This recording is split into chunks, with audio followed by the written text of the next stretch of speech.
When I moved to Rhode Island about 2 years ago, this was one of the first houses that I came to, and I had worked with old buildings before, but this was the first stone ender I had ever been to, and I didn't know much about the style, so at the time it seemed normal to me. So a lot of the things we see in here are from the 1820s, but none of it has really been encased or changed. We can still see a lot of the house's original features, particularly the timber framing, which is its most prominent feature aside from the stone end. One elevation of the home is basically taken up by the chimney, and the hearth would have taken up most of the one side of the first floor. The other stone enders in this area were very heavily restored. So a lot of the changes over time have been scraped from the building. That's not the case with the Valentine Whitman house.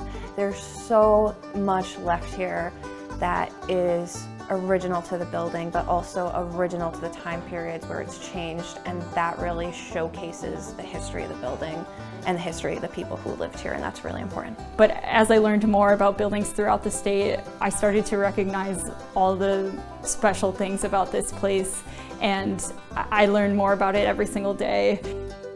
It's really rare to be able to work on a house of this age, of this style, and that has so many visible layers of its history.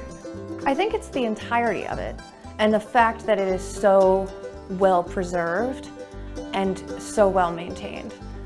And you really have to thank the town for that and all the previous owners before that, that all of this is still here and intact.